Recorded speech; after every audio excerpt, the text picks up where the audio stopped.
The contest of Hisar this time is quite interesting. It's not a bipolar, usual BJP Congress contest.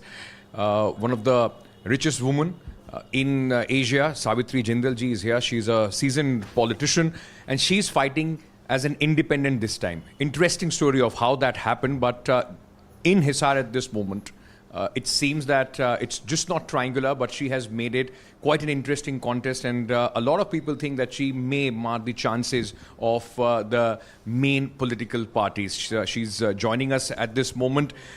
Ma'am, thank you so much for speaking to us. बहुत बहुत शुक्रिया हमसे बात करने के लिए. सबसे पहले मैं आपसे पूछना चाहूँगा, सावित्री जिंदल बड़ा नाम है, हिसार के लिए फॉर्मर मिनिस्टर रह चुकी हैं, आप एमएलए रह चुकी हैं, आपका परिवार का बहुत बड़ा नाम है, तो ऐसी क्या इस बार स्थिति बनी कि आपको एक इंडिपेंडेंट के तौर पर चुनाव लड़ना पड़ रहा है? देखिए, मैंने 10 साल मैं पॉलिटिक्स के अंदर रही. शुरू में जिंदल साहब चुनाव लड़ते थे. उनके जाने के बाद मैं लोगों के बीच में आई और बीच में एक बार मैं चुनाव हार गई थी, 2014 वाला.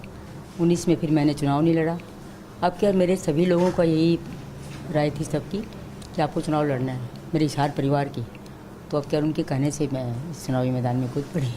मैं अभी जब अंदर आ रहा था आपके ऑफिस में तो मैंने देखा एक तस्वीर है जिंदल साहब की राजीव गांधी के साथ. बहुत साल पुराना आप लोगों का कांग्रेस के साथ रिश्ता रहा.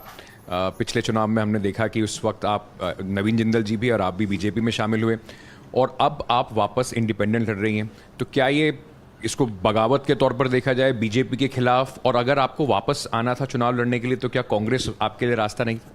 देखिए, बगावत वाली कोई बात नहीं है. बस मैंने तो अपने हिसार परिवार के मेरे लोगों ने जो कहा, मैंने उनका कहना माना. उन लोगों का यही था कि हमें कुछ भी हो चुनाव लड़ना है. तो आपको मालूम है कि बीजेपी से डॉक्टर साहब लड़ रहे हैं और कांग्रेस से राणा साहब को टिकट मिली है.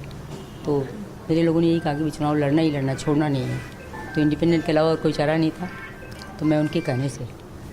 किसको आप अपनी मेन ऑपोजिशन या मेन टक्कर मान रही हैं? कांग्रेस से आज सीधी लड़ाई है, बीजेपी से सीधी लड़ाई है हिसार में? देखिए, मेरी किसी से कोई लड़ाई नहीं है. हम लोग अपना चुनाव लड़ रहे हैं और ये मेरा चुनाव नहीं, मेरे हिसार परिवार का चुनाव है. वो लोग अपना चुनाव लड़ रहे हैं.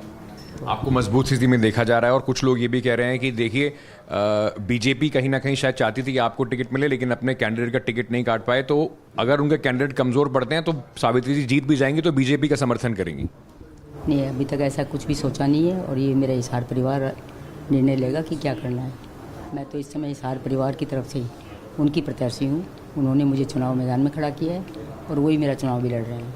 अगर ऐसी स्थिति बनती है कि कांग्रेस और बीजेपी दोनों को आपके समर्थन की आवश्यकता हो तो जो प्रभु इच्छा होगी. लेकिन नवीन जिंदल जी अभी भारतीय जनता पार्टी से सांसद हैं कुरुक्षेत्र से. आपकी कैंपेन में क्या वो भी आने वाले हैं? क्योंकि उनके लिए बड़ा मुश्किल हो जाएगा, अपनी माता जी के लिए कैंपेन करें और वैसे भारतीय जनता पार्टी के सांसद हैं. देखिए, उनको उनकी जो पार्टी आदेश देगी नवीन जिंदल वही करेंगे. और यहाँ पर मेरे हिसार परिवार के मेरे सारे बेटे लगे हुए हैं, सब मेरे लिए चुनाव प्रचार कर रहे हैं. तो कोई बात नहीं है ऐसी. उन्होंने आपको बोला नहीं कि आप बीजेपी के खिलाफ चुनाव ना लड़ें, ठीक नहीं होगा, पार्टी में आगे उनका फ्यूचर भी? मैंने अपने असल में हिसार परिवार का कहना माना और मैं चुनावी मैदान में, क्योंकि हिसार परिवार ने कहा कि चुनाव लड़ना ही है, आपकी बात छोड़ेंगे नहीं. ऐसे क्या काम रह गया है, क्योंकि आप यहाँ से मंत्री भी रही हैं सरकार में और यहाँ से आप एमएलए भी रही हैं 2 बार. क्या काम हिसार में ऐसे रह गए हैं जो आपको लगता है कि जिनको तत्पर तौर पर करना चाहिए, जो अभी तक कम से कम जो प्रेजेंट एमएलए हैं या जिनका भी शासन रहा वो लोग नहीं कर सके? देखिए, इस समय जो है मूलभूत सुविधाएं जो चरमराई हुई हैं, एकदम सड़कें टूटी हुई हैं, सीवरेज व्यवस्था गड़बड़ाई हुई है. क्योंकि मेरे टाइम में 10 साल पहले जैसे जो सीवरेज लाइन डली थी छोटी पड़ गई है. हमारा हिसार बहुत बढ़ गया है, तो बड़ी लाइन डालने की ज़रूरत है. पानी की निकासी का प्रबंध नहीं है, घरों में पानी घुस जाता है, जो नीचे घर हैं उनमें, तो सब लोग परेशान हो जाते हैं. मैं यही सोचूंगी कि सब जो मूलभूत सुविधाएं हैं लोगों को वो पूरी प्रोवाइड कराई जाए.